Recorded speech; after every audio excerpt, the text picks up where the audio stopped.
Load it up on the iPad so I can see everyone. Alright, we've got 4 people on. Is it loaded yet? I can't tell. According to the iPad, it's not loaded yet. Matthew Dunn. Hello, Matthew. According to the iPad, there's no there's no video. I'm guessing there's a video. If you let me know there's a video, that'd be great. I can see a video on my end, but on this side I can't see a video, unfortunately. I'll try closing that down and going again. We've got video. Don't know.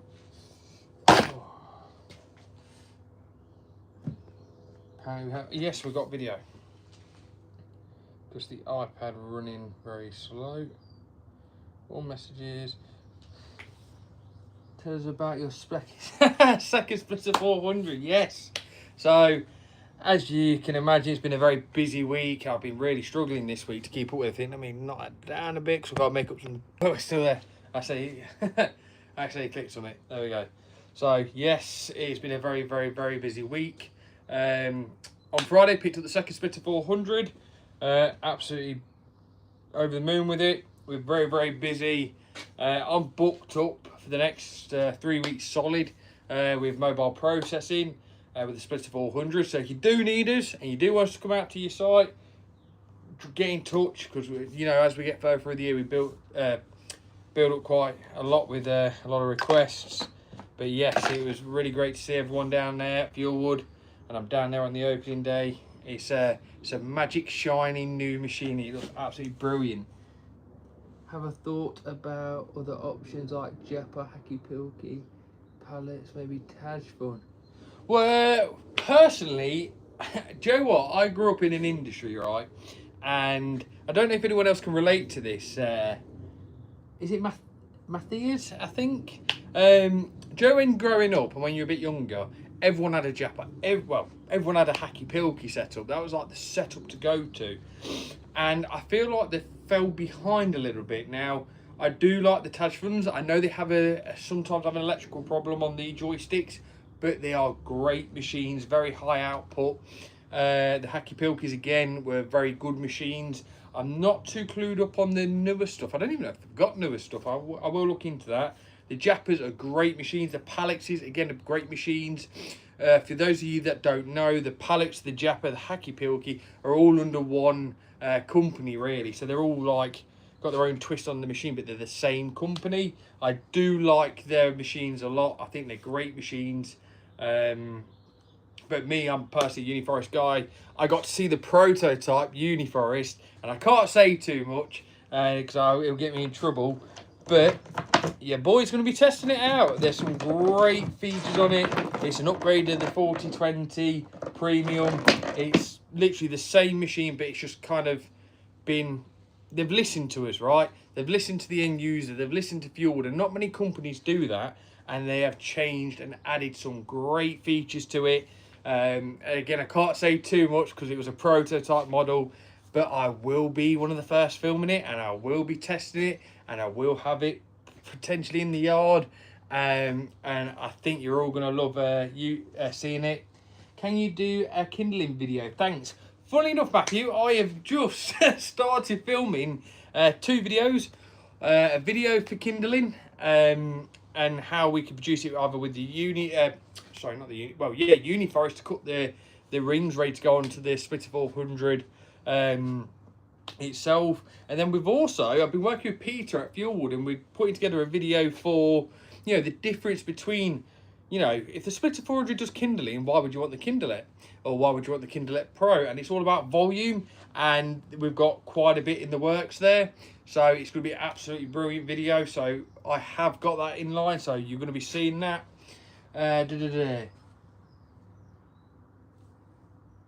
Yes, I think you're right there, Mr. Anderson.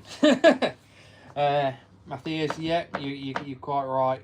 They are good machines. I'm looking forward to seeing someone purchase their latest big like firewood factory. I'm really looking forward to that because it does look good. I want to see what the consistency is like, how it handles the last cut of a log, etc. Because that's all what matters. You know, we can all produce firewood very quickly. I can tell you methods, show you machines that will produce firewood and kindling even at rates you can't keep up with. But is it a good product that comes out? Some of them are, some of them are not. And can you keep up with that machine, move things around at the other end, unless you just put it all into a pile, of course. Matthew, thanks. Great minds think alike. Definitely a great mind. Thank Matthew, definitely. And back to what I say about the Splitter 400. The videos that we're doing at the minute, we are processing, mobile processing, okay? And I'm literally ass over head. I'm trying to keep up with everything, trying to keep up with the videos, trying to keep up with the firewood production, got wholesale orders coming in. Obviously, we've got service our usual clients. As I said in the last video, you have a few restaurants, a few pubs and a few little bits going on there, campsites. On top of that, obviously with the processing, I've got, so where am I? Monday, I'm in Essex. It's a 2.5 hour drive there, 2.5 hour drive back. And I'm with the Uniforest on that day. But, you know, we're stacking up. Things are getting busy. Things are getting hot. You know, working in these sort of heats, travelling quite far, you know, can take its toll, but it's nothing I'm not used to. And I'm really looking forward to the processing season kicking off again. And again, if any of you need any mobile processing, get in touch. If I can't do it, which 9 out of 10 I can, I've got people who I can recommend to you. But you're going to see some great videos. And let me know what you're thinking about the videos at the minute. So a couple of you reached out to me, and I don't know who's on, but we had like quite a few requests for some businessy type videos, okay? Now, I'm not going to keep this dragging on all the time, but I will keep mixing things up a bit. But a lot of people ask me like about cages, bags, like, so I did that video.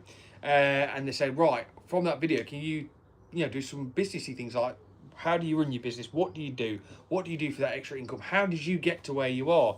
And I'm trying to do things in a way where you'll understand it, where it won't bore you. So let me know what you thought about the last couple of videos. I'm open to all criticism. You know, if there's something wrong, you tell me. If you don't like something, if they're getting a bit boring, you let me know. The next video, I think, is going to be a processing video anyway. I'm going to take you out on the road with me. I am also going to try and upload more regular as well. So I'm already doing once a week. I'm doing a live once a week, and you get a couple of shorts a week. But I'm also going to try with the mobile processing, using it like a day in the life almost, so you can see what we're doing. So when I'm on the road, I'll be, videoing me on the road, setting up at people's yards, introducing you to people, and hopefully you can network between you all.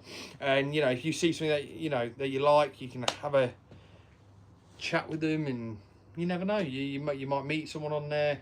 But yeah, that's my whole game for all this. That's where my cards are. I want everyone to network. I'm sick of this industry being so secretive. I understand people have their own business secrets, that's fine. But I think the amount of people I meet who don't know the other guy, but they're a really good guy that could help you out, or a really good woman that can help you out, and they're really open like me. A lot of you hadn't even heard of me before, I've done any of this. But if you had knocked on my door and said, look, I'm stuck, can you give me an hand? Or picked up the phone and said, Joe, I've been past your number, can you give me an hand? I'm stuck here, there and everywhere. I would have said, yeah. That's just the type of person I am. I like to help people out. And I thought to myself, why not try and, connect everyone up so everyone can speak? Right, good evening, Joe. How you doing? Have you had a good week, buddy? Woody, yes, I have. A very busy week. Splitter 400 got picked up on Friday. Great day Friday was. Busy all week. I've been absolutely swept off my feet. As I said at the start of this live feed, we've got mobile processing season off to a flying start. Booked up solid for 3 weeks with the Splitter 400. But getting tons of bookings for us to come out with the Uniforest. So I'm literally studying now while I'm doing this. I'm making some changes. I've got to go to the yard tomorrow, make sure everything's fine and dandy, and then basically get ready to set out 4 in the morning on Monday to head down to Essex and do a day's work there, come back. And then after that, I think I'm in Mansfield for the rest of the week.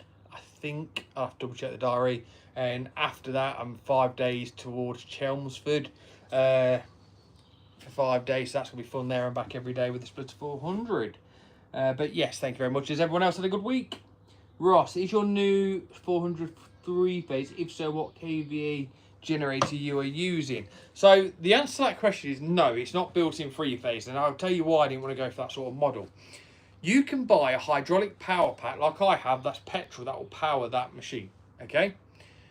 You can also unplug that and plug that into a tractor and use it off a tractor hydraulics. On top of that, if you wanted to, instead of buying the petrol hydraulic power pack, you can also buy a 3-phase hydraulic power pack. So instead of having one that's already built in and wired up for 3-phase, I'd sooner go for something that I can use as an all-rounder, okay? If I start getting requests for 3-phase, or I think 3-phase is better, then I can just pick up the power pack for that and use it as that. That's my take on everything. I like to be not limited, but all my options open when it comes to running machines. That's, however, like I've got the Uniforest. When I picked out the Uniforest, I had a choice of 3-phase PTO. Or did I want you 3-phase and PTO? I chose 3-phase and PTO because then I know I'm never limited. Hope that answers your question. So what has everyone else been up to? It feels like it's been ages since I've done a live, even though I was on it last Saturday, or was it Sunday? Last Saturday. It just feels like I've been off for ages, Joe, because I've been so busy. It's been so crazy this week. Long days, and it's not been as hot this week, but we have been running backwards and forwards quite a bit, trying to do everything we can to get things prepped, get things done, and get things ready.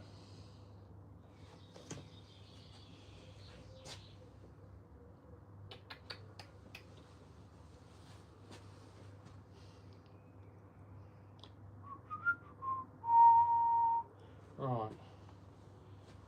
I've got to sort that out in a minute. Get some chain going. Have you had a chance to use the new machine? No, I haven't had a chance to use it yet. By the time I got back yesterday was Friday, yeah, yesterday, I had a few little other errands to run. Once I'd done those errands, what did I do yesterday? Oh yeah, my auntie had a leak on a tap, so I had to go and quickly sort that out after work. I had to do a quick bit of maintenance on the Isuzu grafter, because that's being used Monday. Just wanted to make sure everything was ready. So no, I haven't, but it will be on the road next week. It's ever so busy. We've also got to sort out some kindling. I'm actually really quite far behind on the kindling this year. We made it the year before. We brought it in last year because I said, look, it's cheaper just to buy it in. Well, it's not cheaper, it's more efficient for me at the time. It was trying to buy it in because I was trying to set this up. I had all the mini log burners being made, everything all being done over there. Obviously I've got that down there, I've got a load down there, I've got a load at the yard. I've got mini log burners popping out from everywhere. On top of that, we were doing so much stuff last year, it's unreal. And then on Friday, I spent a long time at Fuel because I was looking at the Uniforest prototype, the new 4020 Premium. It's a prototype version, so I can't say much about it at this point, but I will be doing a video on it. And there are some really, really good changes, and it's brilliant. You know, you could technically put my name down for one. Can we see your Ford Rangers? I've only got one here. You're gonna love this one, right? Hold on, there we go. Excuse the mess because you can't really see it that well. So I've been clearing out today. So that's the Ford Ranger with the tail lift. The tail lift folds out. Excuse the mess, I had a lot of stuff on here yesterday. As you can tell, I'm doing some repairs to something yesterday. They're just the excess.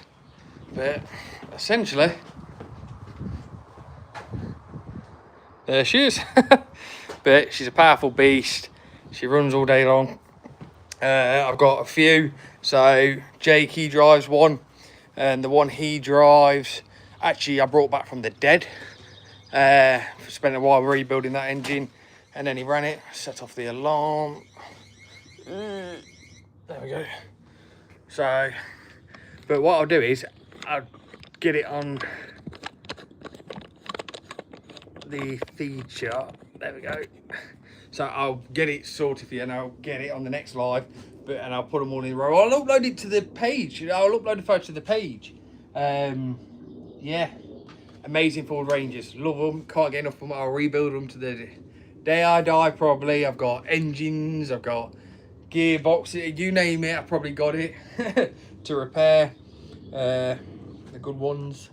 And then if anyone wants one, I'll always rebuild one for someone. I've done welding to them, I've rebuilt engines, done heads, changed parts. You know, there's a fault with one that I'd never seen before. It went into some sort of limp mode, and everything I tried changed. I even swapped engines. I could not work it out. The code reader wasn't bringing up anything, and it was scratching my head. And I was literally about to get the Manitou, pick it up with the grab, crush it, and send it off. I was that annoyed with it. Take it straight to the scrapyard and break it and whatever. But then, luckily enough, I went to move something on there. I think I left my pliers or a socket on there, and I had a trowel on the accelerator so I could test if the rev were going to drop. Long story short, once I had moved the... Sorry. If you watch this, you know, I just let you know your Facebook messages are coming through on the iPad. So just, you know, just let you know. You know, don't go talking nothing about me. But no, so where was I? I moved a wire, and all of a sudden the rest went like that. And I thought, what? A small break in the PCM wire. The PCM just controls all like your injectors and everything like that. Caused a massive issue, and it was just literally a small break. It's crazy. But yes.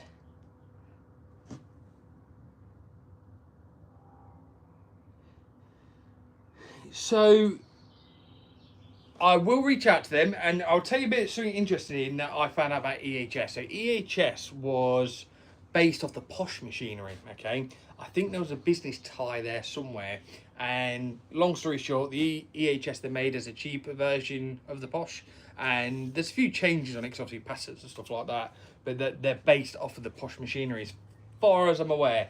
But I have been speaking to Field and Forest, and I think they're the ones in Scotland. I'm sure the ones who supply EHS have been a while since we spoke. We are talking. The trouble is, and this is the sort of stuff that goes... Oh, sorry, I've just left on there. Had it. The funny thing is that you don't see behind the scenes. We'll be in conversation with, I don't know, let's say Fuelwood, or let's say a log company, or let's say, I don't know, Field and Forest or whatever. These are all hypothetical, by the way. I can't say who we're talking to and whatnot till things are sorted. But it can take months sometimes. They're busy, we're busy. We try and get back to forward. We have to sort out a deal. And when I say deal, I don't mean, you know, money all the time or anything like that. What I mean is, I like to show machines for what they are. I like to give my honest opinion, right? And I'll never slate something, don't get me wrong. But I don't want to be governed by what I can show or say.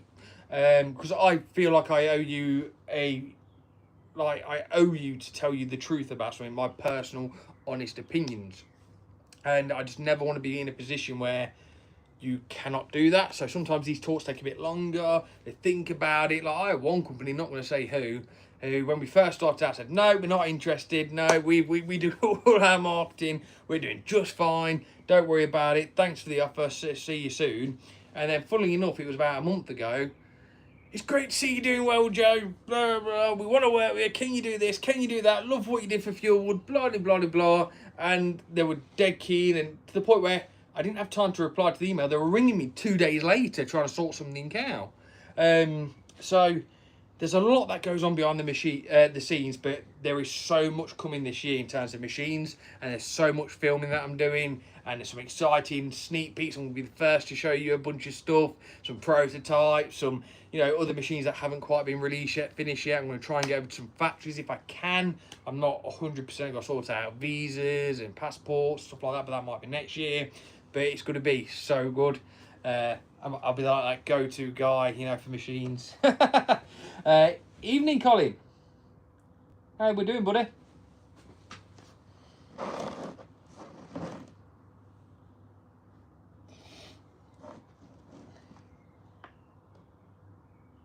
What about a video, Matthew, about how I started? Yes, I can do that. Yeah, it's not the most interesting thing. So, what some of you might not know, and I'll do a video on it. I've always been in the industry. So my dad was a tree surgeon and an ARB guy. He's been doing it for 34 years. Before that, he was a welder. And when I first started, believe it or not, I used to box, right? And my dad said something quite funny to me, right? And I'll never forget this day. He had a fire. I think he couldn't be bothered to split logs. And long story short, he went, do you want to get strong like Rocky? Blah, blah, blah, blah. And long story short, you need to split some logs. So I started splitting with an axe. He cleared off. I can't remember if he went pull or went in or whatever. And the next thing you know, he came back and there was a pile of logs that he brought home all on the front done. And I absolutely loved it and he loved it. And then one day, I had a load of logs tipped on the yard. Right, and I did the same at my mother-in-law's as well. And split them all by hand. And then people filling up the boots, doing whatever I can to service as many people I can. And then from there, just picked it up. At one point, I had to take a break from it because with the boxing, with everything I was doing, obviously I was, training 5 to 7 days a week, 4 hours a day, as well as working as well. So I was working on the trees, doing little bits like that. And boxing does take out you, the tree job takes out you. Trying to cut weight, I was as skinny as I ever was, and it made me feel ill.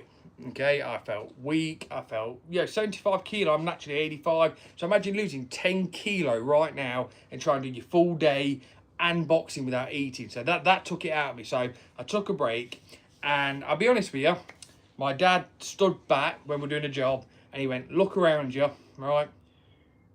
Everyone here is, I can't say that because I might get in trouble. Everyone here is knackered, okay?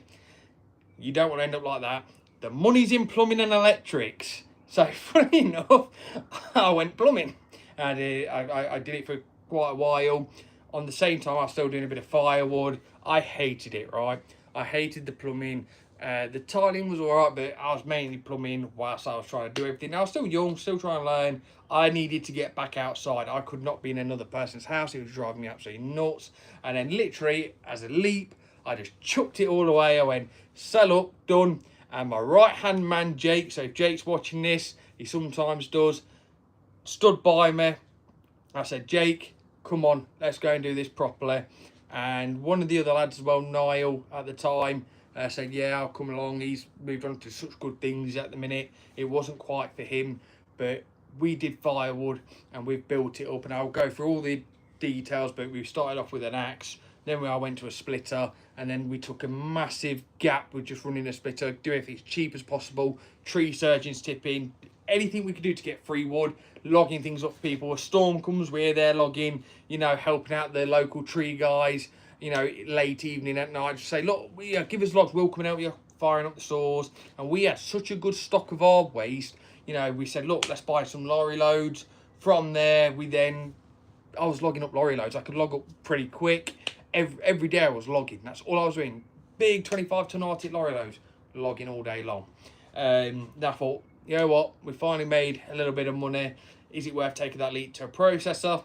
I then said no. Moths were flying out my wallet. I'm putting a padlock on it. I wanted to save as much money as possible. And then all of a sudden, I brought a processor. Right, it was a cheap Chinese thing.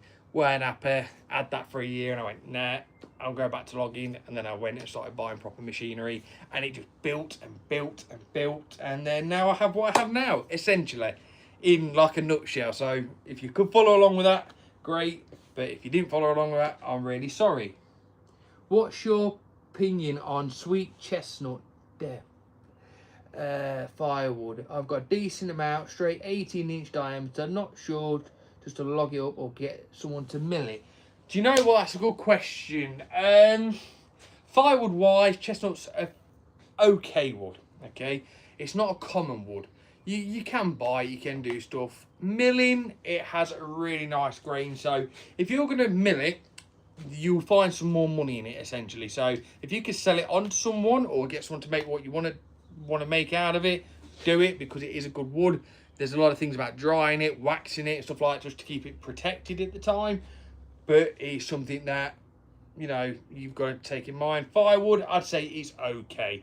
All wood burns, all wood produces a heat. A lot of people don't realise things like Popular, for example.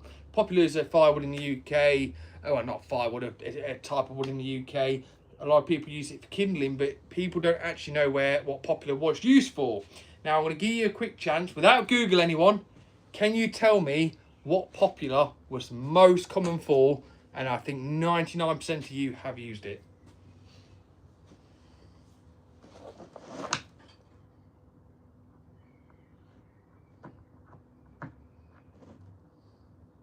But in answer to your question, Deb, you'll probably be better off milling it. You'll get some more money out of it if it's good stuff. Have someone come out and have a look. Give you a quote. You know, say, what do you think to this? You are correct, Owen. Matchsticks, 100% correct. Well done. Big round of applause for Owen. Do you know how many people ask that and they don't actually know? So, essentially, Popular, by amongst a lot of firewood people, they didn't use Popular as much for kindling. There was also like, Large, Douglas, you want your soft, you want to do this, you want to do that, and everyone was saying, no, you don't want to use that, you want to use this. But my argument has always been, it was used for matchsticks, and that's how you get anything going, matches, so why not? Moulding as it's soaking wet. Yes, so Popular is soaking wet, right? And it can go a bit mouldy. If you dry it right, you're all right, okay? Now, that's the sort of motto phrase I use. If you dry something right, you're all right. That's it. We've had a hell of a lot of Popular last year, and we had no problems with it whatsoever. In fact, we had such good reviews from the kindling we produced. It was easy to produce the kindling, to be fair. It produced really nice kindling, really good diameter timber, and a lot of people were really happy with it. People were buying quite a bit of kindling, more than they did before. Now, that could be just to growth, or that could be to, what? It being good? I don't know.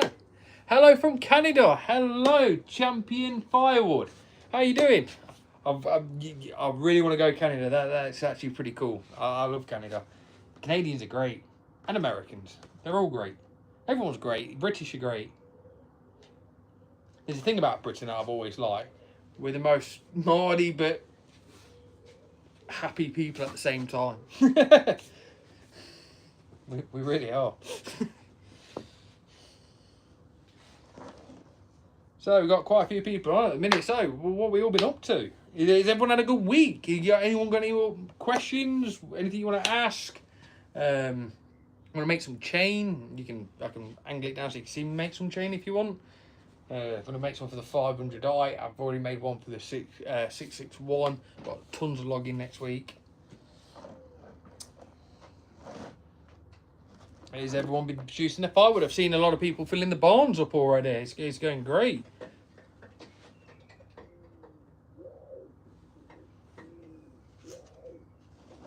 What you got here then? Oof. 226. So that'll be 113.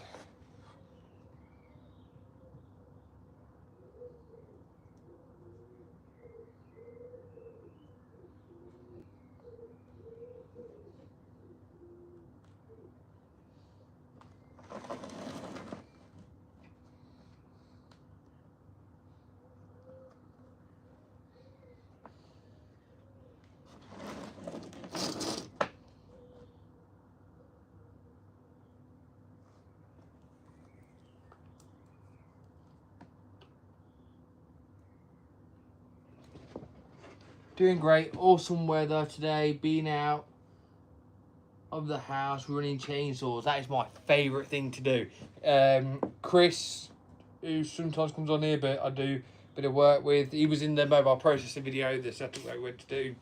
Chris is a great guy, runs a great business, he produces some great firewood. Chris, Jake, Deck, anyone will tell you, Shania will tell you, chainsaws are my drug, okay?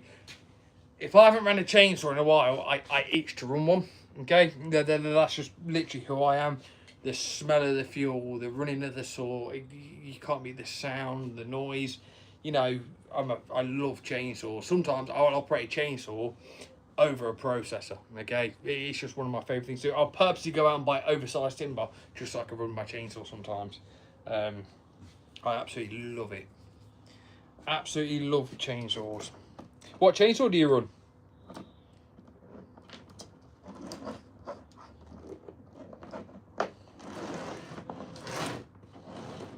I'll tell you what was interesting. I've got a big following apparently. Well, according to YouTube, it's true. But I've got a big following in America. Fjord went out to America and they've started selling their Splitter 400s, Kindle, all their Fjord machines in America, right? And then they came back and said, we had loads of people asking about you, like swatchy videos, stuff like that. It always makes my day. I get people messaging me about the videos.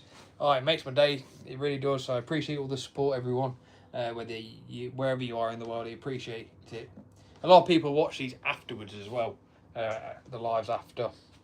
But it's nice to see more people taking part. Ross, obviously, you're taking part more and more. Matthew, Woody Boy's always been here. Appreciate Woody, as always. You know, we've got new faces. Owen, really appreciate you again for contributing. Champion of Firewood, obviously you're a new contributor. I'm loving everyone starting to get the confidence or finding us to, you know, to comment in these live feeds. It really does mean a lot.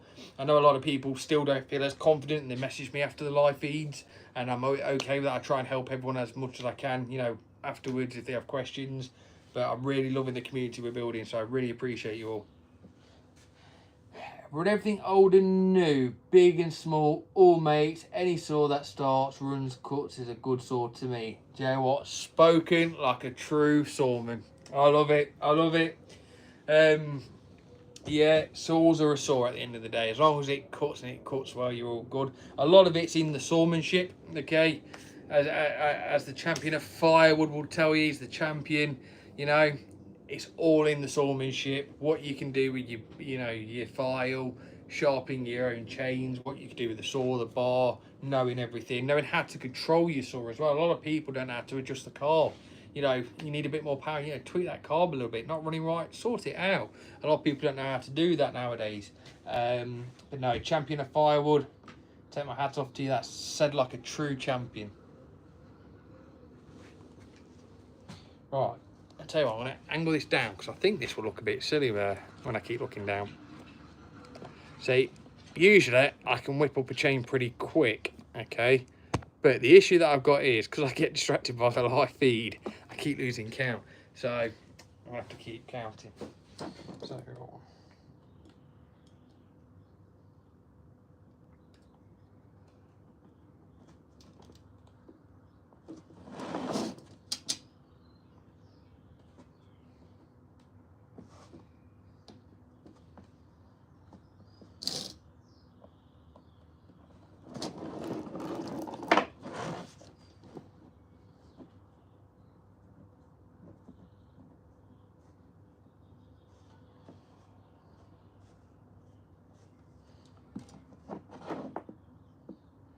and what I'm doing, I'm marking every so often so that I know to look back and have a look. Yeah.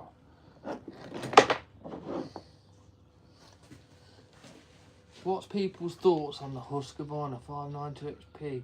I run the 500i post-COVID, tried to order 592 and they had a system on. There's a new, I don't know if it is that, but there's a new saw Husqvarna just brought out, which is the equivalent, I guess, of the 500i, I think. It's straight fuel injection, okay? That saw looks beast. Now, I'm a Stihl guy, always have been a Stihl guy. I think Huskies are just as good. I think there's nothing between them, it's just your personal preference. But I tell you what, Woody, the new saw does look good, and I will be buying one and testing it just for fun. It looks really good. So if that's not the saw, I forget which saw it is off the top of my head, we'll definitely wait for that, see when it comes out, because that saw there is going to be a game changer. And I bet you it'll be at the ARB show. I want to go to the ARB show, guys. I really, really do. Trouble is, I'm so booked up with mobile processing, I don't even know if I'm going to be able to make it to the ARB show next Friday. The only way I can do it, which I might speak to the chap that we're working for, I might ask them if I can do 2 hours extra each day, because obviously he's booked us for 5 days, so that will make up 5 days, you know, in 4 days, like hours on site. So I can try and get down to the ARB show.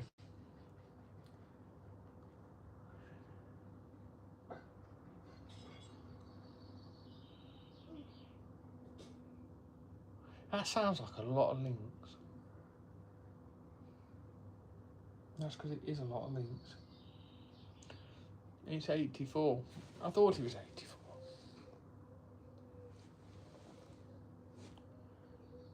Whereabouts in Kenya? It's due to release on the 15th of October. Okay, Colin, 15th of October 2025. What is the saw called? I'm sure it's the 592, isn't it? I'm sure it is.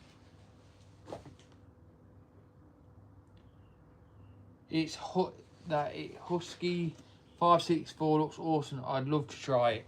That's what it is. There we go. The trouble is, there's not much distinguishing the saws at the minute when it comes to Husky. I know you got your numbers, but I always get confused between the numbers. There's a lot in the same class. A lot of the 5s, a lot of the 6s. So there we go. 564 XP fuel injection. That's the one I'm on about. I've been sent videos of it. I've been sent quite a bit about it. I'm still working through it. As I said, I'm a still guy, but I'm not against Husky whatsoever, and I will be buying it just to see what it's like and test it. You know what, guys? I'm gonna have to do this. My marking's gone. Alright. Blimey, what the hell's going on here?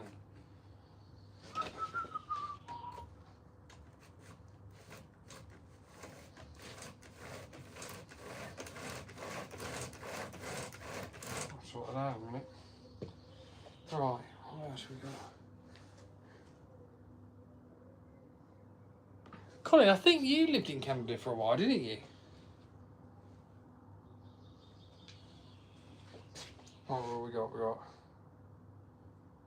1, 2, 3, 4, 5, 6.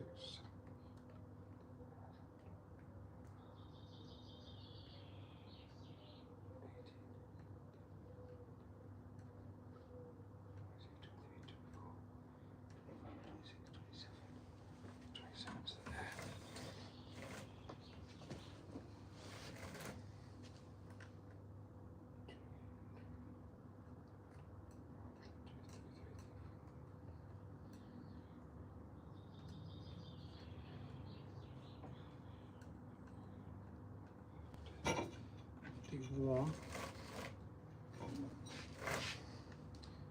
2, 53.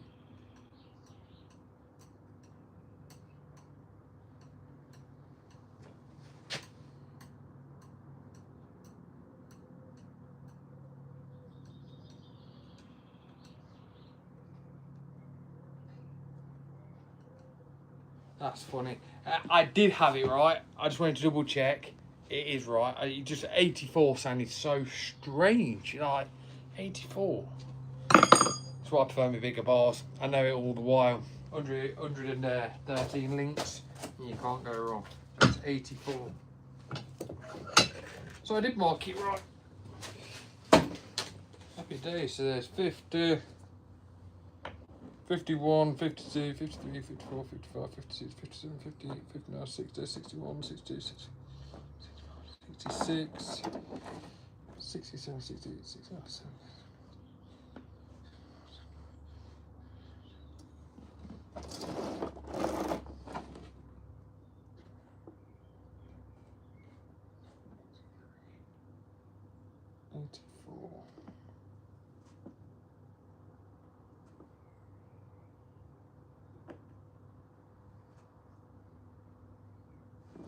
There you go, pop that one out, and there's a chain, and I've already marked the other side, so we get 2 chains out of that. We'd love to come to Canada and the USA, maybe try and get out for the fireworks shows next year. Also would be good and awesome to go to see the Goldfield, big Gold Rush fan. Okay, yeah, that looks good. Well, I have to get cutting. See you all later. See you all later, Champion of Firewood. Really appreciate you being here. See you next week, hopefully. I really do. I'd love to talk to you about what you got up to. Brilliant.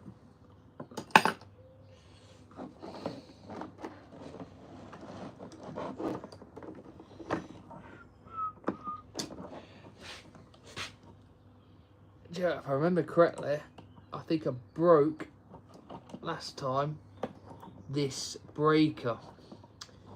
I'm sure I broke the breaker off last time. We'll have a look, we'll find out in a sec.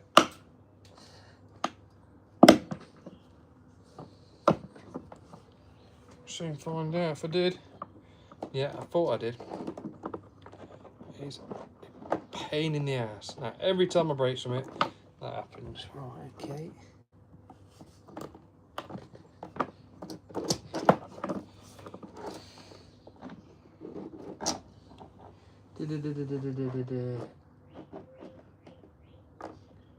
Vancouver Island. I was on Vancouver Island, yes. Over the park. Yes, Vancouver Island. I want to go there as well. Do you still have a place out there, Colin, or did you sell up? How often do you need to make new chain, buddy? Well, to be honest, I don't like bolt making chains. I do like making chains, but I don't like bolt making chains because sometimes I feel like you have too many out. Realistically, I try and make, you know, one a fortnight, if that. Depends how much logging I've done. But one thing I did last time, and it'd be hard to show you on this live feed, but basically I was breaking a chain, and don't ask me how, because I still don't know. The tip of the breaker shot off like a bullet, like the very pointy bit. The rest of it's still there, but the very point of it shot off like a bullet. No idea where it's gone. I've never seen it. But I was meant to order a new one last time I was making chain, and I completely forgot. So it's breaking it, but not breaking it as clean and as quickly as I like it to. So that's a bit of a nuisance. But you get there, you work through it. Sometimes you have to make the worst things work. I really do not want to break this. I don't understand why. I think, so when you break a link, right, you're basically going to break one of them out through that. I think it's pushing it through, but it's sitting on the actual, the base part, I would call it, instead of pushing through. It should go through now, hopefully.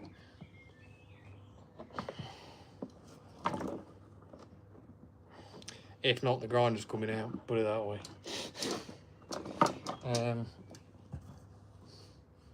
Right, that needs to go as well.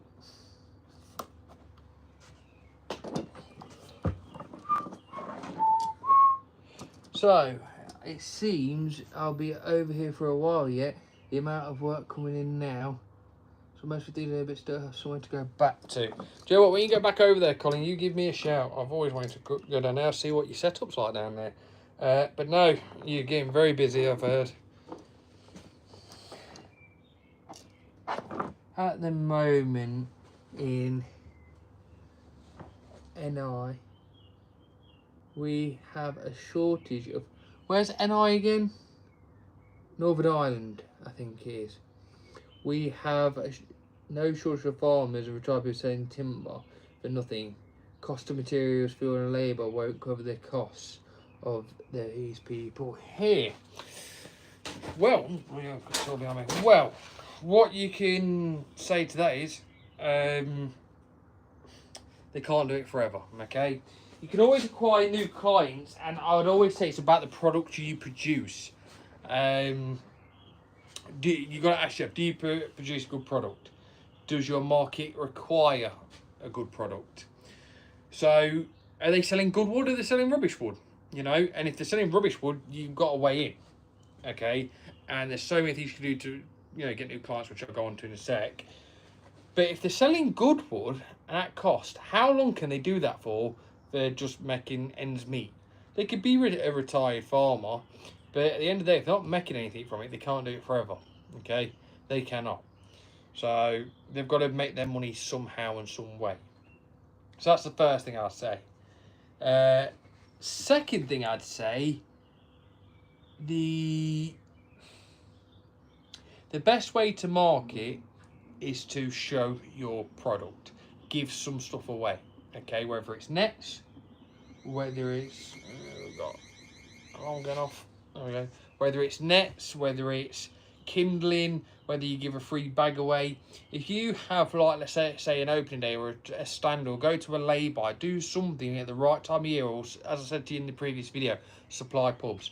Once people see your product, you know you have a good product when your product sells itself. Okay, just say, look, give me your email, give me your number, give me your stuff, right? So I've got contact details. Take these home. If you need anything, give me a call. Hand them a net. When they get home, they try that. If they've got some firewood from that farm there, that's okay, but not good because they're not putting any money into it. Then your product's going to sell itself. They go, do you know what? These logs were 10 times better. I'm going to use this guy. And that's what I'd do. If you're in a flooded market, and I have done similar before, sold logs off really cheap just to, you know, get into the market a bit more. But in return, you want their contact details, because even if they don't buy from you then, if you do a few email campaigns, you do, not cold call, I don't really like that, but you do a few email campaigns, you'll get there. And another thing you can do is sell to those farmers and people doing it dirt cheap, okay? Because if they're doing it dirt cheap, you might be able to put a bit on and sell to them, saying that they, you know, you don't have to work for it. We'll get you stocked up. You only have to do half of what you're doing now. You can't do it forever. And that's the sort of thing I try and do. One little tiny story about me. And my missus only found this out early, which is quite interesting. I thought I told her. So when I first was getting into the wholesale market, no one really wanted to take you seriously. I'll give you the honest, cold hard truth. You want to start doing well, some people don't take you seriously, okay? So when they don't take you seriously, you know the best thing to do? Turn up at the yard with a bag of firewood, drop it and go, look, I know you said you didn't want any wholesale. I know you said you got things covered. Here's a bag of firewood. Keep it, right? Have a look through it. Take it home. Test it. And if you ever need anything, if you ever get short, you've got my details, or here's my card again. Thank you very much. And I hope to hear from you soon. Good luck. Walk away. Okay? Sometimes I might ask for a conversation there and then. Say it's good wood. Ask you what machine you've got. You clear off, right? And I can tell you now, the first time I did that, by the end of the year, when everyone running out of firewood, I got phone calls to high heaven. And that's a true story. So people don't take you seriously until, like, they're desperate. And once they're desperate, they become reliant. And once they become reliant on you, you've got them. It seems I'll be over here for a while yet. The amount of work coming in now. Northern Ireland. We could possibly arrange a visit to a mill or two locally, or see Booking Billy if possible. Definitely we could arrange that. That sounds brilliant. I've got a big fascination with sawmills at the minute, and I really want to set something like that up myself. Eventually, that's like the dream. So when you dream at night, you think, what can I use to make money? Blah, blah, blah. I don't think I'm going to be able to break this chain, you know. I might have to get a centre punch out at this rate. This chain does not want to break, but I'll have to sort that out in a bit because I'm not faffing around with it now. But yeah, it'd be brilliant to go and have a look at. But Ross, do you understand what I mean by that, buddy? Did you get like the thought process behind it? Is that something that would be helpful to you, or do you need something else? It's hard to know because I'm not sure what the situation is over in Northern Ireland. And I did hear that you were getting some of the I don't know if it's Northern Ireland, but you're getting some of the UK regulations. You know, your own governments are like, we're going to do that now as well. In terms of the rate to burn, producing firewood, you know, tracking it, etc. Certification. Is that something that's happening over there?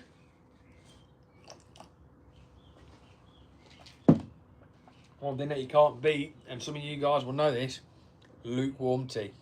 Sometimes it has to be done, and when you have it, you got to enjoy it. Because if I don't, with the tea towel when I go in when I didn't drink a tea, that's your baby.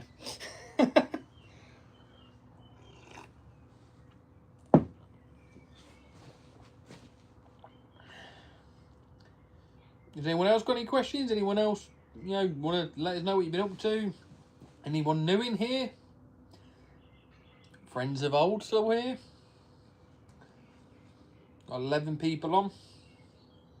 Don't be shy, feel free to chat. I know a lot of you like messaging me afterwards, but it's fine.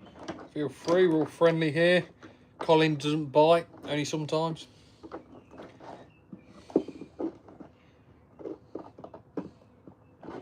100% there. Hasn't kicked in as of yet. We don't really have a government, but wood screw ready to burn is more popular.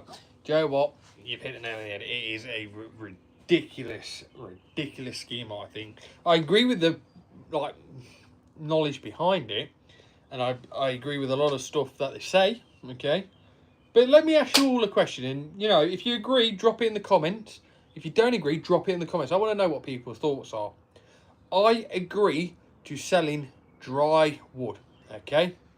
I think selling dry wood is important. But when did it become legislation? Why did we get governed to say you have to sell dry wood? You cannot sell dry wood unless it's under, 2 cubic metres? So you can only sell dry wood if it's under 2 cubic metres. If not, you can sell whatever wood you want, which is completely ridiculous. But anyone who wants to chop down their own tree or have tree surgeons drop at their house and process the wood themselves, we won't govern them. I believe that if there's no way they can police it. I think it's ridiculous. They have actually no authority whatsoever, as I'm aware.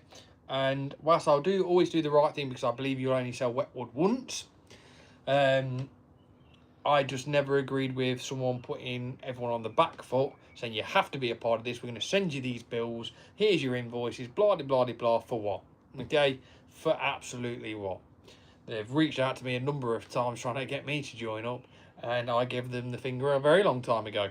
Especially when they started sending me big invoices for being wholesale registered and this, that and the other. Which to my answer to that was, well, if you're wholesale registered and you can sell wet wood if it's over 2 cubic metres, wholesale is over 2 cubic metres, so why on God's green earth do you need to audit my wholesale?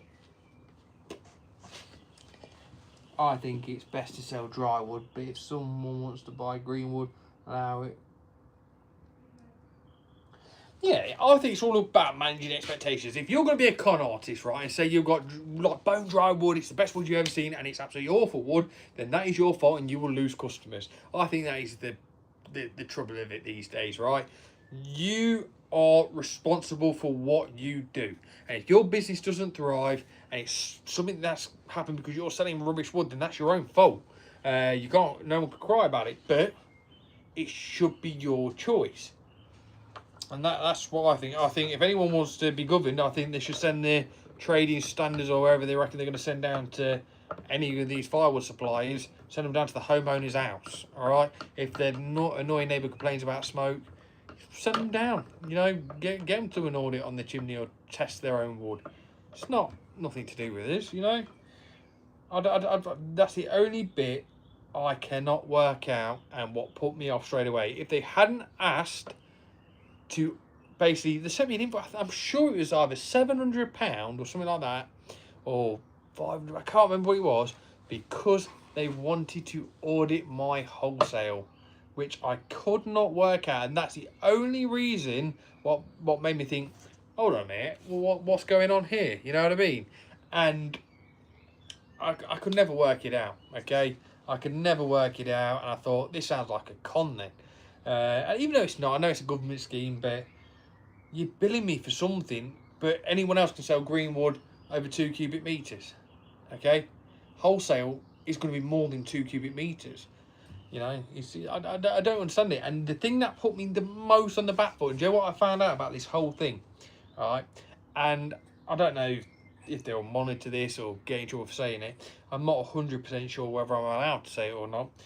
A lot of people do already know this. They have a whistleblower scheme. A whistleblower scheme. They're encouraging other firewood producers to comment on other firewood producers and report them. What's that about? There's been so many reports that, and so many people have been asked to whistleblower. What the hell's that about? I've seen things that back up what I'm saying. If your scheme's that good, why would you need to do that? I don't get it. And then that's all what put me on the back foot.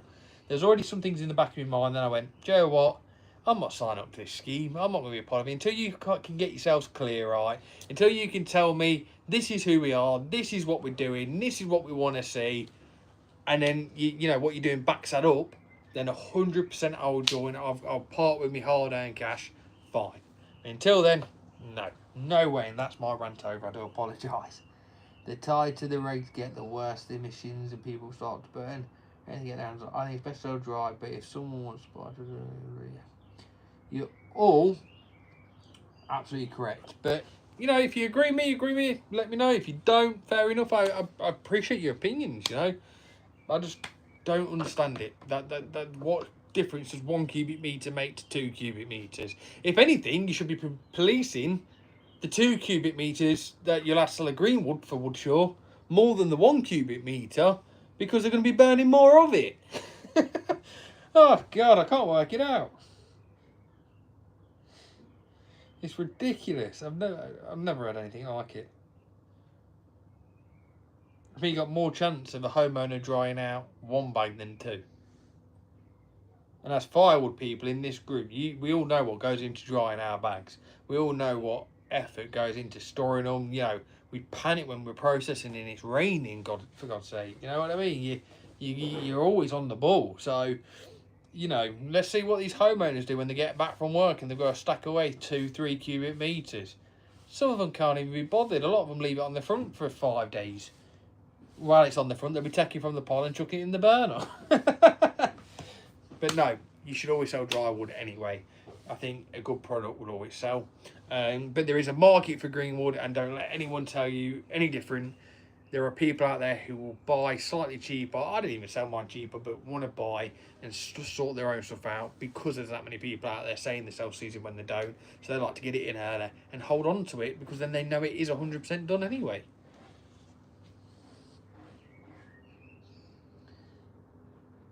You are right, Woody. 100%. It is the cost of heated electric, but it's also a novelty as well. A lot of people love being self-reliant. I think not so much the costs aspect of it. I think the uncertainty aspect of it, right? Because people don't know what's happening from day to day out. The government's this, anyone thinks of this government, the last government, or 10 governments ago, whatever, or think of these prices today or the prices tomorrow. The point is no one knows what's going to happen, and they're sick of uncertainty. And what you'll find is figures like, you know, you've heard of Andrew Tate, you've heard of, you know, Tristan Tate, you've seen other figures online who say you need to be self-reliant, blah, blah, blah, blah, blah. They've been all into the media, right, over the past few years. I think a lot of people have woke up, right, and said, right, you have got a point. We cannot, you know, think that far ahead because COVID happened. No one thought COVID was going to happen. There were people while COVID was happening thinking, no, it's not going to affect us. And, you know, people were affected, whether you believe in it, you don't believe in it.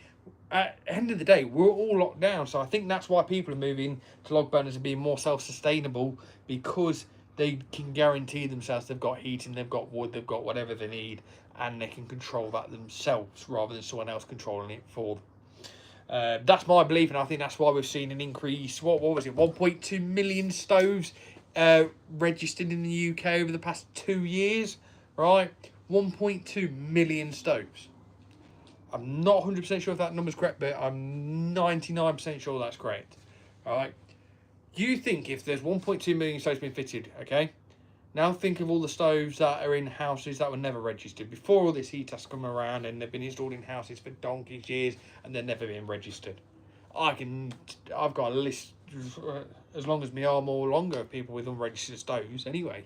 I know people, they openly tell me when I deliver them to them, I go, well, that's your business, mate. I appreciate you.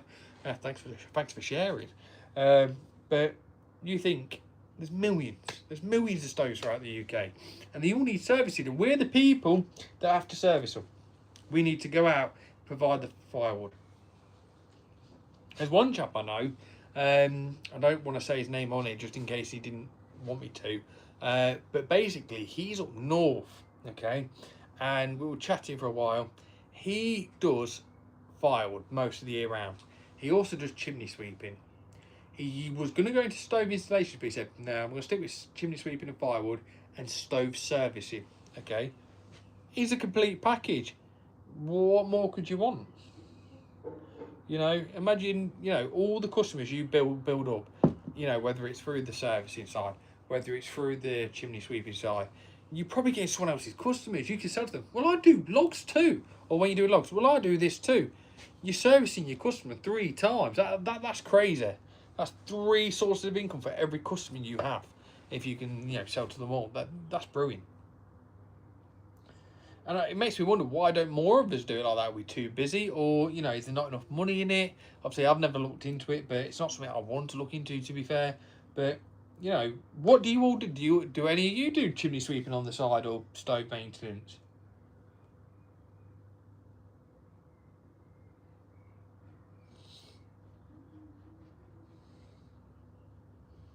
Do you all maintain your own stoves? Do you sweep your own chimneys? That's a good question as well. See, I run a group called the Log Burner Chat, and it's got like 240,000 members in it. Go and join it if you're not already in it.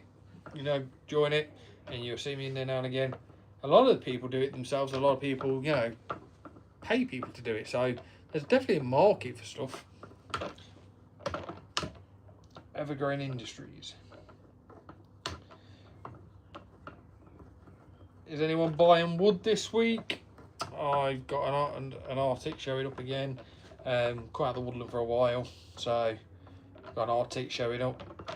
When we get to sort out a few bits, create some space. It's just too hot, too much going on. I've always serviced my own and used the is when I was younger. Perfect. See. If you get the ticket, you're going to service all your customers when you build up your business. I think it was a clever idea, and I'm just interested to see how many other people do it. I'm not sure. There could be a lot of people, maybe not. I don't know. And you've seen the value of the Sycamore Gap tree, £600 and something thousand they were valued at. That's some expensive timber. If anyone wants to buy some timber, go and have a look at Sycamore Gap tree. Now, I don't agree with what's happened. I think it was a beautiful tree. I think everything about it was beautiful. But 600 grand is the value. It might be a bit more than that. That's crazy. That's some expensive timber. But hey ho, at least you have to pay the bill. They shouldn't have chopped it down in the first place. But no, that is crazy money timber. That's the dearest timber I've ever seen.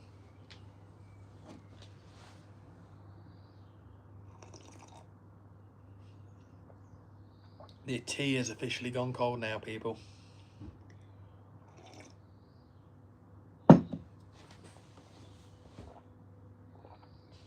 Right.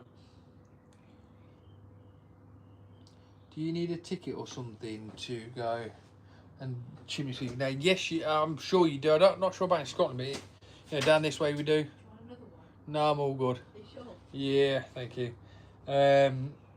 Yeah, so technically you do need a ticket. I know a lot of people don't, but do you know what? There's a chimney sweeping course that pops up in the group quite a bit. It's pretty cheap, to be fair, and to go and get your ticket and be registered, you might as well. Same as chainsaw tickets. Essentially, it's about safety and being able to say you service something. So if you're going to do chimney sweeping, I'd definitely look into that. 12 people on. Hello everyone who's just joining. How long have we been on here for? 63 minutes. So see how long we go on for. I've got nothing planned, to be fair. I thought about having a fire in the garden with the fire pit, but burn a few logs, brought some nets home, some kindling. I'll show you my log nets.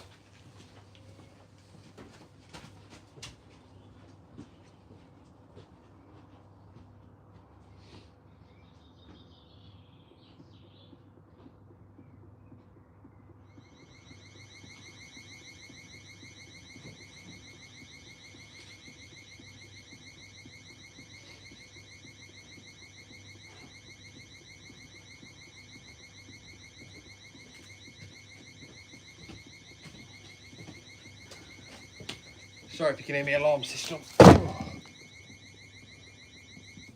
So, these are the log nets, right?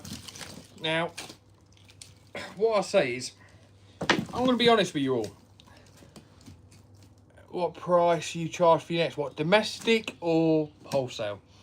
But one thing I will say about these nets, let's just speak specifically domestic, okay? All right. And Ross, might be a good one for something you were asking earlier. what do you do more? Do I sell more of these, or do I give more of these away to domestic? You want the honest answer. I give more of these away to the domestic than I sell. And you can ask me why. Joe, why do you give your log nets away a lot?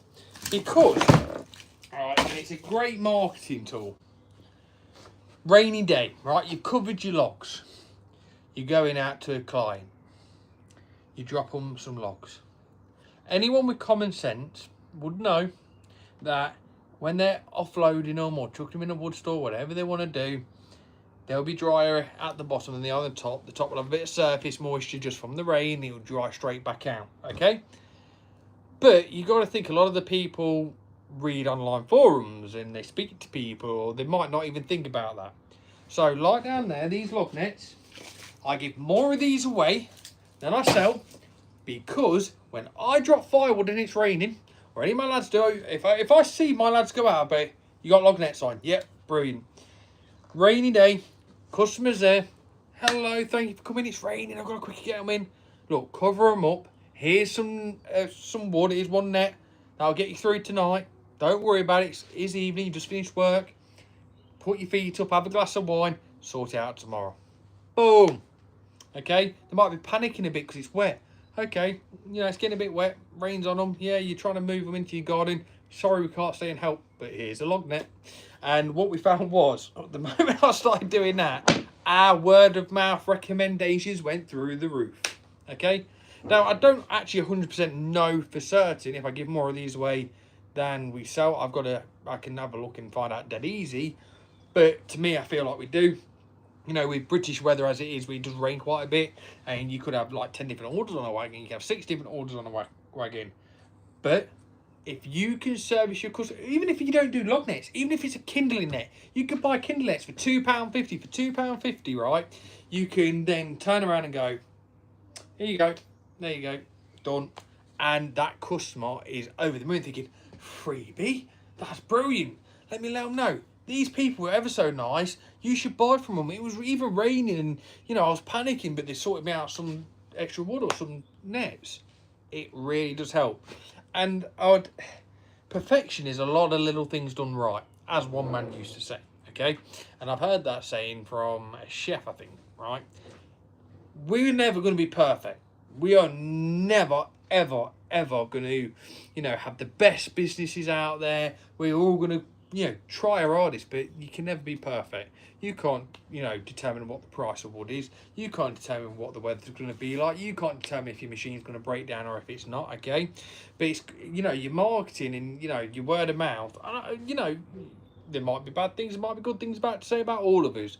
But a lot of little things done right does help everything. So if you can do a lot of little things, like I've said in all my videos, you know, go on Google, type in campfire sites near me that allow fires. Google will show you the results. You know, if you can do these little extra bits, like handing some free kindling out just because it's raining, or a free log net just because it's raining, and your business can do that, all these little things together can create something big and some extra money for you. But also, these little things alone can bring little bits in, but you might not notice it as much, okay? So a lot of little things done right will help your business a hell of a lot. And it does take a lot out of you when you think about it and you start digging deep. You don't know when to stop, essentially. There's a amount of times I've done mobile processing and, you know, they've got a tiny little pile there. Most people say, well, do you want us back or just leave it there because they've had a long day?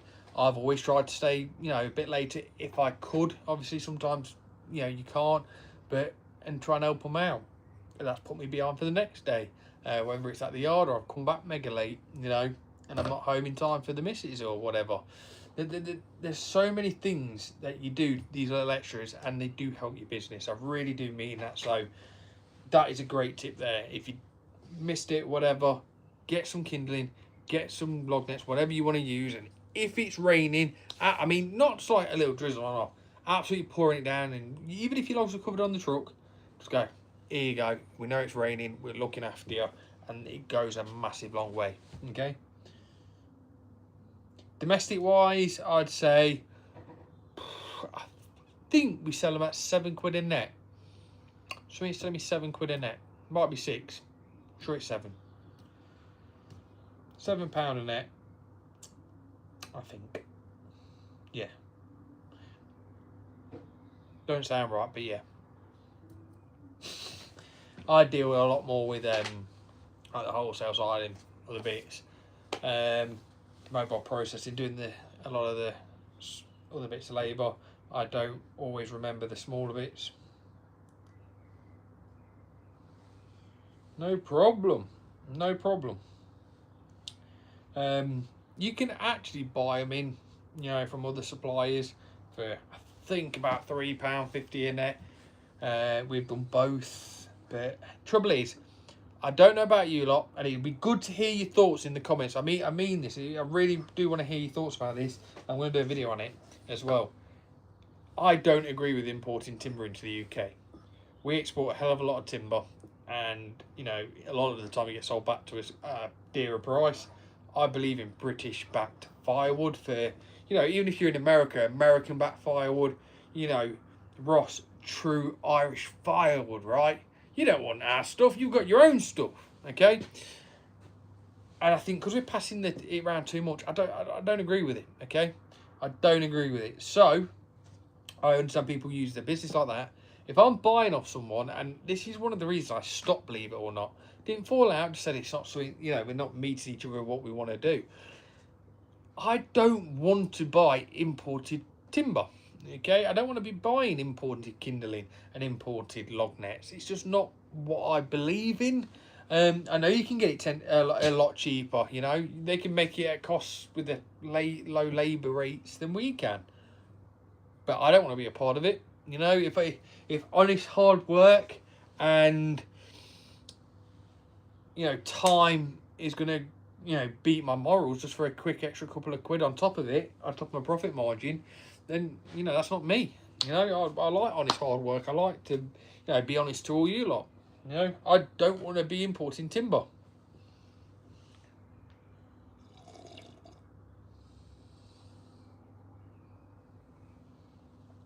Exactly, Woody.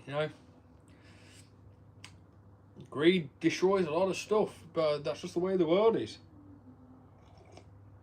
I don't know if any of you can back me on this one before I, call it a night shortly. And I don't mean to get a bit too, I won't even call it political, bit too in depth here. Does anyone else think firewood it's not beginning, but it's starting to become more noticeable? Does anyone else think firewood's getting too complicated? That's a question I ask myself all the time. I think it is. Oversized timber, the prices are going sky high. It's going dearer in some places than your normal wood, and it's still being used for firewood because people are buying these big oversized processors. It's dead strange. I think it is getting overcomplicated. Kiln setups, people are buying their kiln setups, with nothing wrong with that, but then they're buying 6 of them or 3 of them or whatever, and I just feel like everything's getting very complicated for such a simple product. Firewood is a tree that has either come down or has been cut down and is being reused for heat.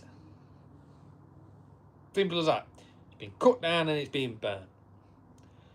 There's a lot of stuff going more into it now than ever has been before in my 2-stage cleaning. Like, I believe, put it through, maybe a standard cleaner, maybe a motorized cleaner. There's people out there doing 2-3-stage cleaning. So they'll process and clean, straight into cages, dry it, clean it into a bag, and there's other people who will put it back through again, clean it out instead of it going to a bag, going to a pile on the floor, and then clean it again to fill up a bag when they're ready. Some people like that. Crazy amount of work going into that. Great product, granted, but tons of work.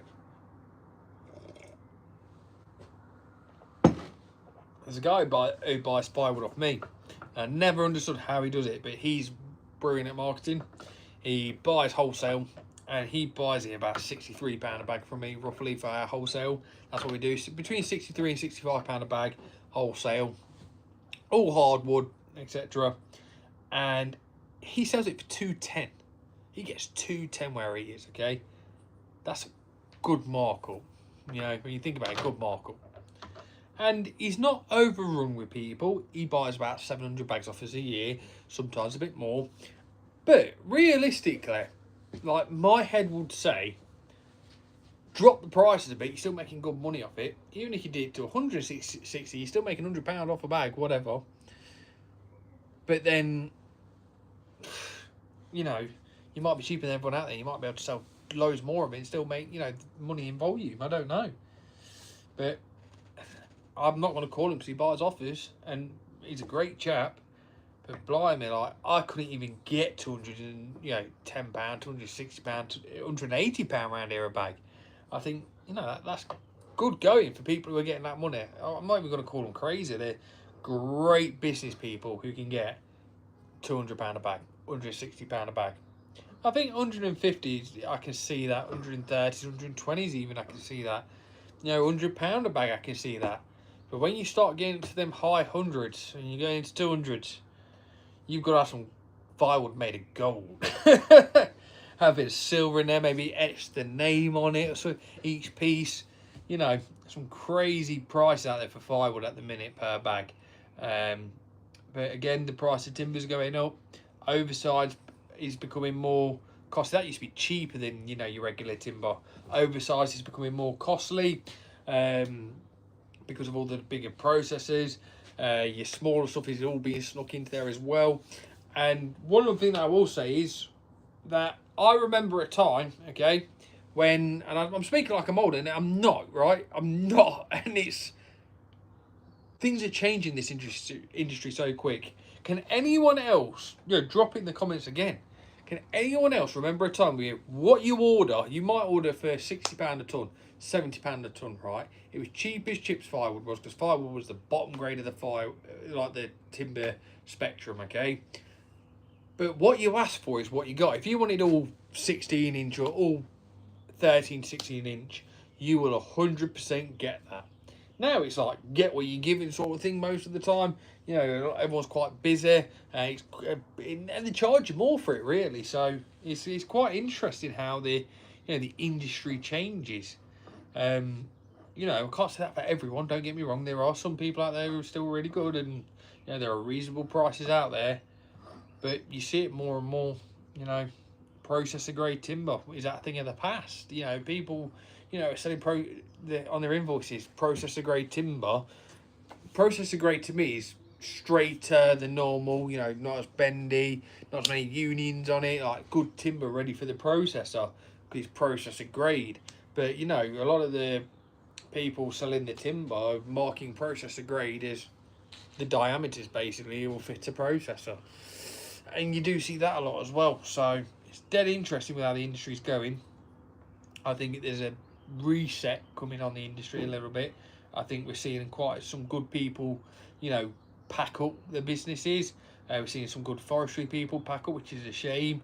And I think the market's going to flood, and then it's going to, you know, release.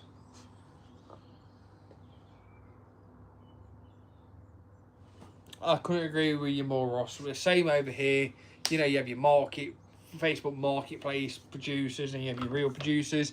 And one thing that I've also seen as well, and I reckon, right, and hear me out, I could be wrong. I speak to people, don't get me wrong, you know, I do, you know, try and back up what I say. I don't just talk waffle all the time. But I spoke to a lot of forestry people, and I asked about these prices, right? And one of the most common things, they're getting outbid, okay? People are paying high standing price. There's people coming in the industry, they might be tree surgeons before, they might be bombers, they might be landscapers, whatever, right? They're coming in the forestry industry and outpricing, outbidding these people. So that's driving the prices up, okay? And what you find is every man and his dog are looking for clear fells and clearances. You will see, like, how many harvesters have been brought. Everyone's got harvesters now. You go back 7 years ago, there were still tons of hand fellers. You know, 5 years ago, there was tons of hand fellers. How many people can you say, you know, when you speak to the forestry guys, you know, that deliver your timber, how many people do you know who say, yeah, we're still, you know, cracking on with the hand felling? You know, how many hand felling apprentices is there? I think we're going to lose a generation of very, very, very skilled hand fellers. You know, and Colin, you might be able to back me up on that. You know, in Canada, there's some great hand fellers, okay? some great hand fellers. But in the UK, I'm not seeing many people going for hand felling. No, that's just me. And I don't think they're paid enough either. You know, they're competing with harvesters. I know harvesters are, you know, the future and the way forward, but there's still plenty of woodlands out there where, you know, you see the horse loggers go in who cart timber out with a horse, still very traditional. There's still places out there where, you know, I think forwarders shouldn't be going in, but that's just me. Let me know what you think on that one. I love this live. This live is quite like different to our usual lives. You know, we're talking a lot, we're giving a lot of information. Could be useless. You might already know a lot of this information, but no, there's a lot changing. Right, last swig of this cold tea.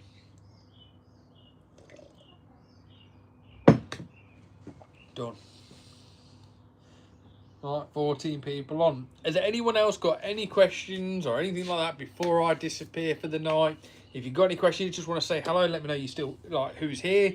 Obviously, introduce yourself if you never have done before. There's still plenty of hand fellas, and rightly so well paid. What, in the UK?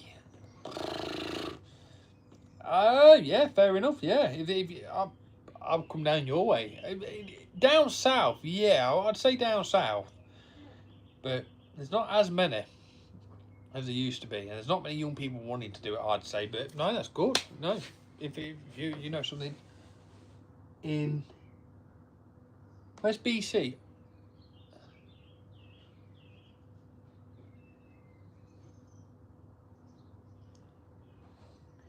Hello from Ireland. Hello, Damien. Nice to meet you. What do you do, Damien? Do you do firewood, trees? What do you do?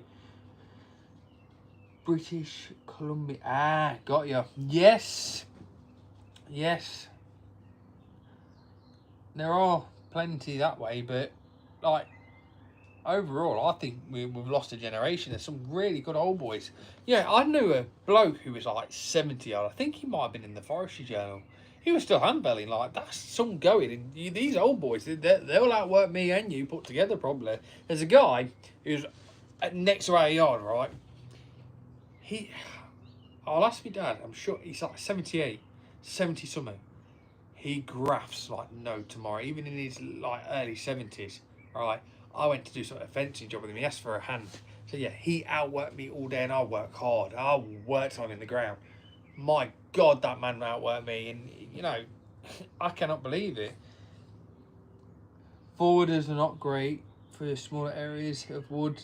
I did a handful for a local farmer, a couple of acre. He said the couples who forwarded wouldn't touch it. Down here.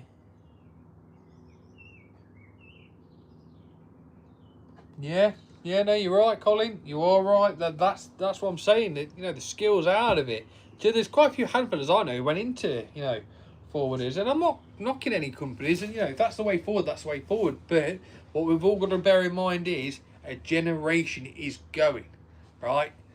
Once you lose the knowledge, or you know, like how I learned, you almost have learned something from someone, whether it's your dad, your granddad, whoever in your life, right? Or a friend or an old boy has taught you something, okay? Once there's no one to teach that, you're going to lose, like, knowledge, almost. It's all right reading about it, or maybe watching a video about it.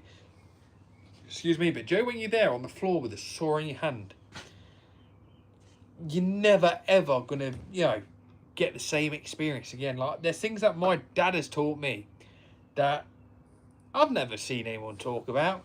I've never seen anyone, you know, show me these things in that much detail.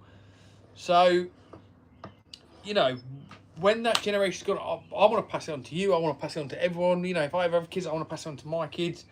But there's things that my dad knows that I'd never know because I haven't asked the right question or never been in that right scenario. When you're out in those woodlands, you come across in every scenario you could think of, especially when you're hand felling. Those hand fellers are generational. GWR Woodfuel, hello. Pleasure to speak to have you here, sir. Thank you very much. Sorry if it's a bit waffly. I've, you know, sometimes I do get a bit like that. I have a bit more energy today because, you know, I've not done as much as I usually do today. So I've been working on Chris's motor. So Chris from the log shop, I've been working on his motor for him, sorting that out of the yard. Did a few other little bits as well, but I'm not been working today while classes work, so sometimes they run a bit longer and sometimes I waffle, so I do apologise if it gets boring anyone. So let me know what you think, keep me updated. Appreciate your GWB, really do. Appreciate everyone. Right, so what are we on? We're on 85 minutes. So probably give it another 15 minutes. I'm going to head off. Probably light a fire in the garden. If I'm lucky, I might go in the cigar drawer. See, that's something I do, like cigars and stuff. So drive a digger, do a lot of forestry, rows, and do firewood. Very nice. Now, can I ask you a question, Damien? Right, and this is an honest question. Now, I'm going to take it, right, that you are the best digger driver in the world and you're the best firewood producer in the world. That's how I look at everyone until, someone may prove me wrong, I take everyone as, the good people. Do you believe that the forestry tracks and the roads they put in are not as good as they used to be in some areas? Like, the ones you do probably are really good, okay? You might do really good ones. But I'm personally noticing a lack of, government understanding. Like, I know you're all regulated. People understanding about infrastructure in woodlands. And I think we saw that a lot last year, maybe a bit the year before, where people couldn't get in and out of woodlands to bring the timber around because of how boggy and wet it stayed after all those big floods we had. I just don't think the tracks they're putting in, a lot of places are, but some of the places, they're not maintaining them. What do you reckon, Damien? You probably might have a different opinion on that. I'd love to hear that. And firewood, good man. And by all means, I'm not saying that you don't put good roads in. I'm just genuine question. You hear stories from, people being regulated too heavy, and you hear stories from, lorry drivers, and I've seen things. So it'd be good to know what, a man on the ground. It'd be good to know what you think about that, Damien.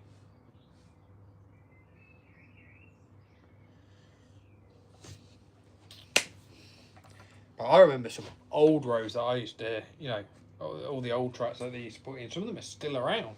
Can you believe it? Big estate tracks for getting it, your timber in and out. Some of them still around, and then I know some that were done and didn't last no time at all.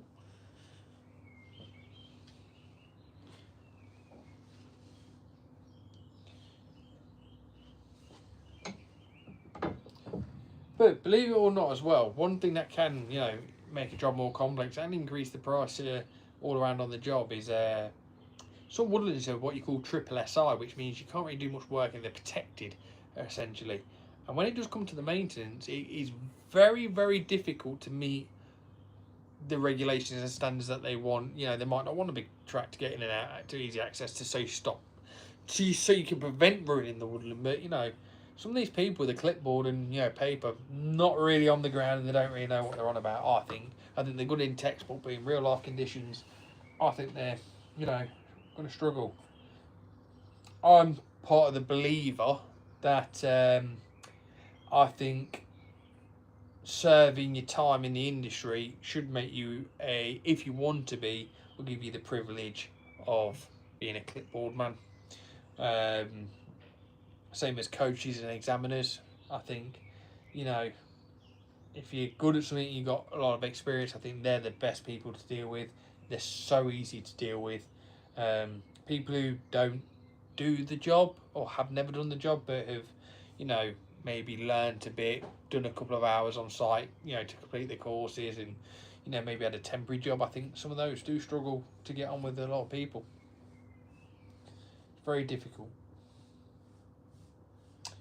On that note, if everyone's finished for tonight, I'm going to say good night to everyone, and I think I'll call it at that.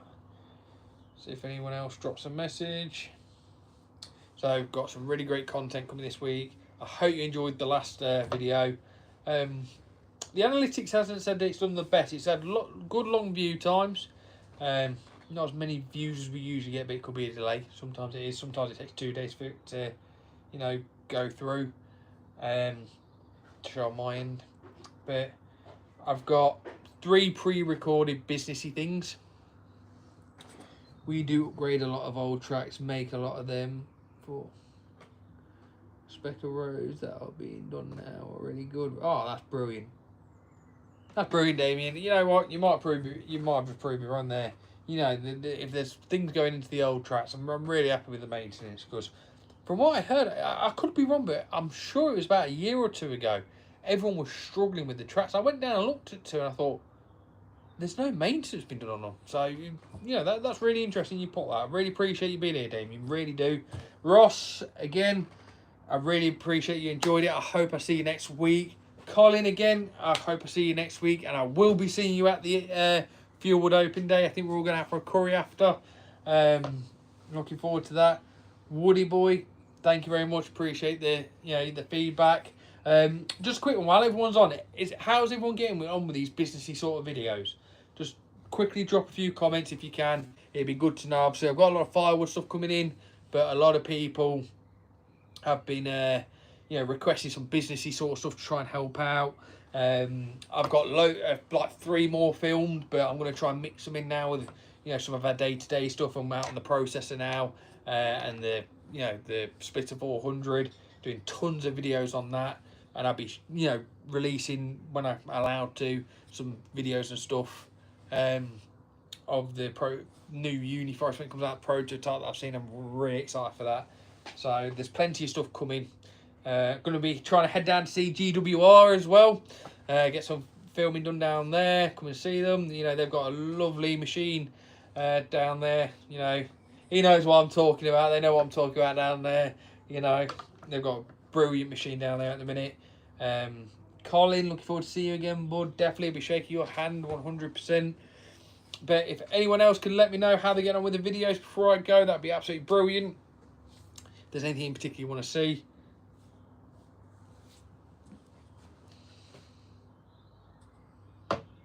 Feedback always helps.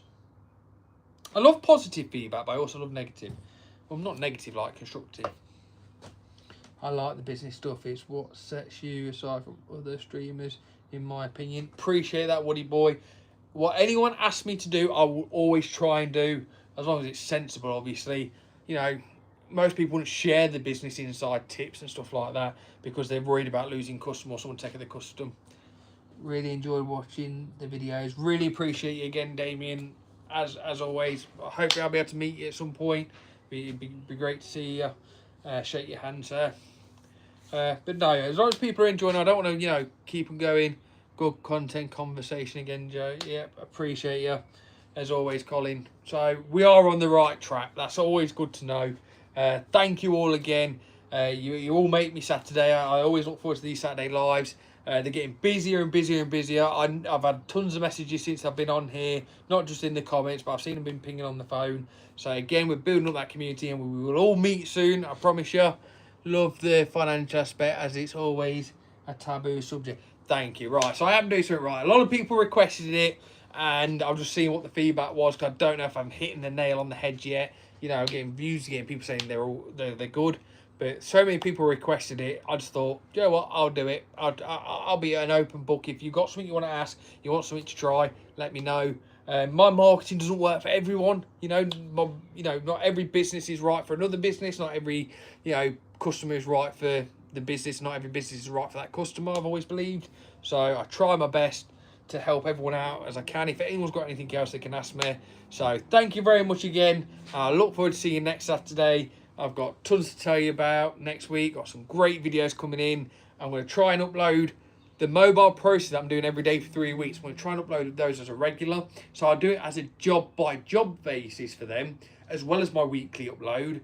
So that's what I said at the beginning. I'm going to try and upload a bit more often. Okay, so I currently do once a week, once a live each week, and 2 shorts a week.